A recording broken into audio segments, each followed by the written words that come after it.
If you're just joining us and haven't seen the other videos in this series for this project, to catch you up, we are working right now with a list of links that will pre-populate email messages for us. And we're going to make this link list look a lot better and more organized so that we can quickly scan for the right email template. This video will be pretty fast, and I will not be teaching you HTML and CSS as we go along. So if you're not comfortable with HTML and CSS, feel free to check out this file in the description and still take advantage of the template. It will be ready for you to use, and it will be part of a blog post that will give a little bit more details on how you can use this without having to actually dive too much into the code. We first left off on this email templates list. We have created a list of links that will link us to a template that we've already written. We've already made an email. We've even put in people that needs to go to, the subject, everything. It's all right there for waiting for a click on that specific template. And the problem is it looks pretty bad. So let's go fix that so that it makes it a little bit easier for us to use and more enjoyable as well. So if we switch over to where we left off, you can see we just have our nice, lovely list of blue links. So let's make this a little bit better for our eyes here. And we're just going to start adding a couple of styles, so you can feel free to follow along or just wait for the file at the end of the video and you can go grab this, and then you can be ready to stuff in whatever you need for these email templates. So what I'm going to do here is let's first add a little bit of a style tag here. So I'm going to hit style, and then we're going to want to put, let's start with just making everything a little bit easier to read. So font size, we're just going to be like 1.5 rem. Then let's also do a font family. I'm going to do Arial, Helvetica, Sans Serif, but of course I'm going to switch Helvetica to the front here because Helvetica is an amazing font and I love it. So yeah, I think that should be everything for like our general typography for now.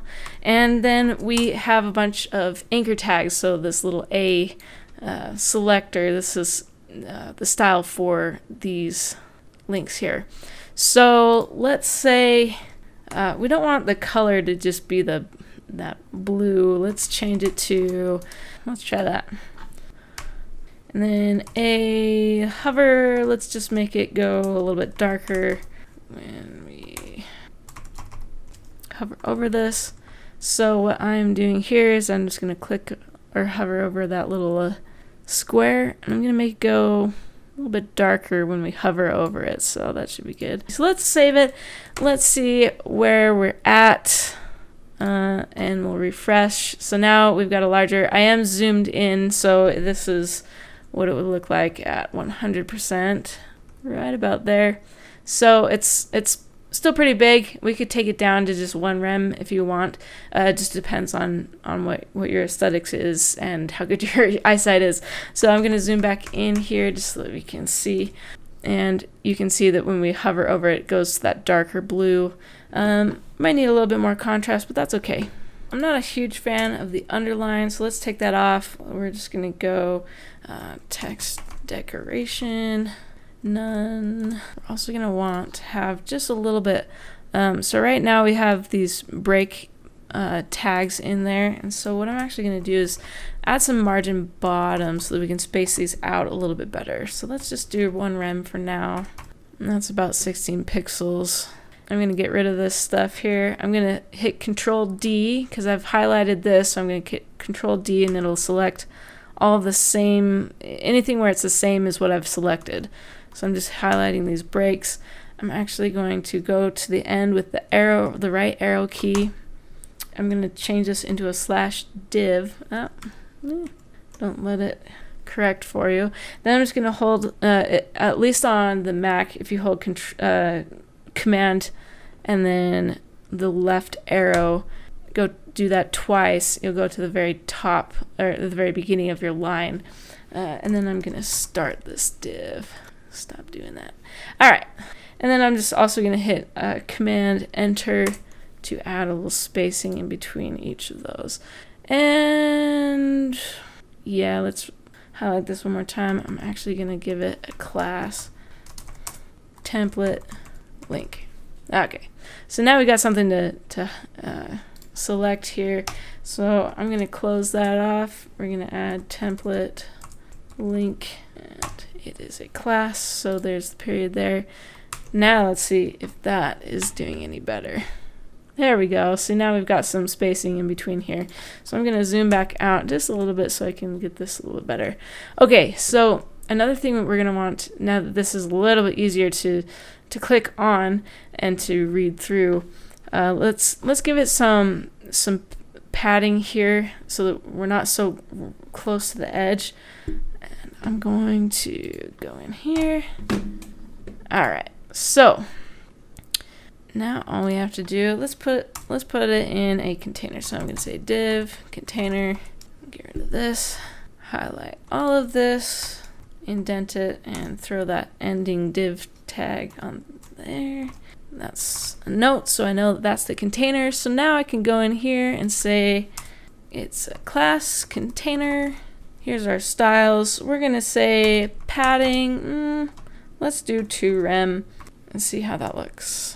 So I save, hit refresh, and now we've got some breathing room so that we can actually read our text a little bit easier. And the other thing, let me try this out. I actually can't remember if adding a target blank is going to make things easier. Refresh and click here, and there we go. So we probably are going to want to put that on all of our links so that we don't have to, for example, if we click on this one, it takes us away from our list, and that's not ideal. So what I'm going to do here is I'm going to copy this. So I will copy this target blank.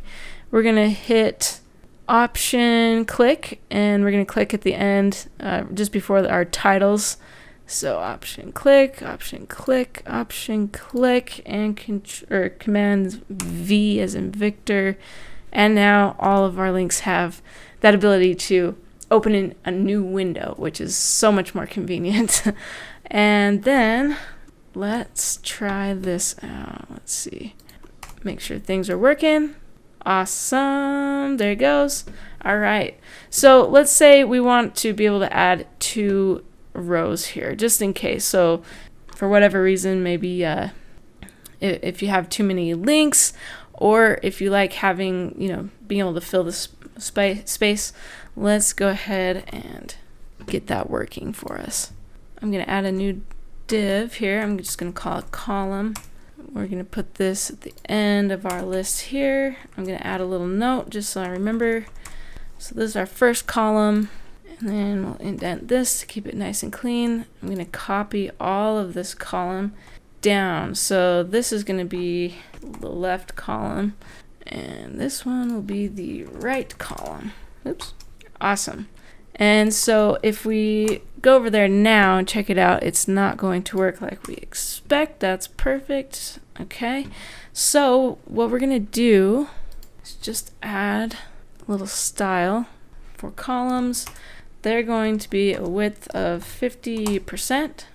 And let's go ahead and, we're going to change this container into display flex, and then justify our content in the center. Let's see how that's looking. All right, cool. So now we've got our list here, and it is not responsive. All right, so what we want to do to change this is we need a media query so that we can say that, at a certain screen size, we're going to change this to half of the screen will be one column, half of it will be the other. Otherwise, it's going to stack. So we're actually going to make a quick modification here. Just going to add media screen, and the min width will be 768 because that's kind of your typical tablet size. And then we're going to, we need to change the column up at the top because now this is going to be mobile first. So if it's anything under 768, it's going to be 100% width. Otherwise, we want it to stack into those 2 columns. So fix that there. We paste this old, what used to be the style here, and then we'll save it. Then let's refresh and let's give it a shot. Let's keep pushing this down till about 768 and then nothing, because we also, I don't think we actually want this. We want flex direction. We want it to be a column if it is mobile, and we want it to be, let's see, that was the container. So the container, we want it to be a row when we are not on a mobile size, mobile/tablet size. So let's save that and go ahead and go back here, refresh, and now it's working. So now we finally get this so that it stacks. So now we've got this going for us. It's actually looking a lot better, and it's a little bit more user-friendly. Let's put one more thing that you might want to use for helping you kind of separate all of these different email templates, especially if you start growing your list. Let's go ahead and make a section title or a section holder for this. So let's go back into code, and let's say we want to group some of these every once in a while by a certain type of template. Let's throw in an H2. We're going to say these are for reports, and then we're going to copy that and go down here, and these are about, requests as an example. And you can even just, put in another one if you want. So now we've got a couple of sections, at least in this left column. So what we're going to do is I'm just going to style the H2. I'm actually going to put that down here with the other text.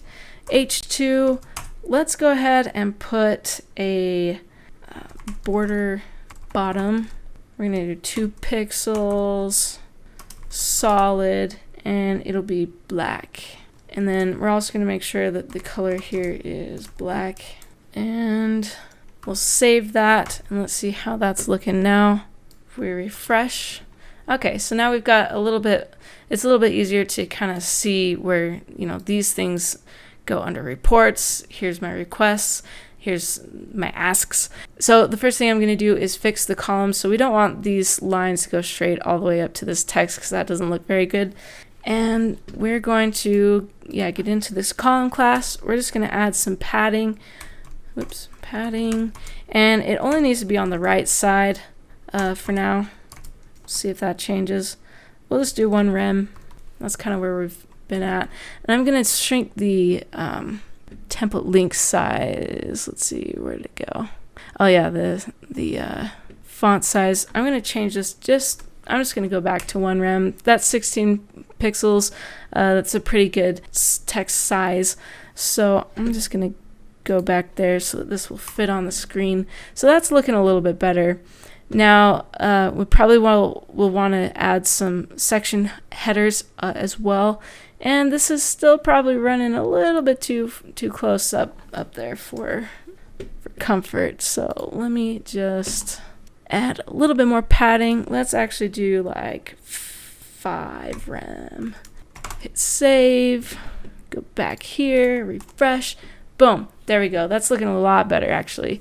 And we can even make this work a little bit better, because when you have headings, you want to have more space above it than below it, because that helps with hierarchy. And then also these are probably spaced too far apart now that I've changed the font size. So I'm going to go take care of those things really fast. Header, let's go ahead and put margin top 2 rem. And then the template link, let's just make that 1 rem. So let's save, refresh. That's looking a little bit better. It probably could tighten up just a little bit more, but we won't worry about that too much right now. For now, we've got our breaks here. I can go ahead and add 1 more just to make things even out a little bit on our other column. So I'll just call it requests again. And let's go back here, refresh. So that's looking a lot better for us to be able to scan these template links. We've got them sectioned off into their types. We have really nice clickable links, and it should be fairly easy for you to quickly scan, find the link that you want, and we even made it so that it'll open up in a new tab, which is super nice and super clean. All right, so I will be leaving the link to this file in the description down below, so be sure to check that out if you want to grab this so that you can now build your own email link list, and it'll look a lot better than what we had before, so it should be a lot more helpful for you. So please let me know in the comments down below if you have found that these email templates are helping you with your work, and we'll see you around on the next video. Thanks so much for watching.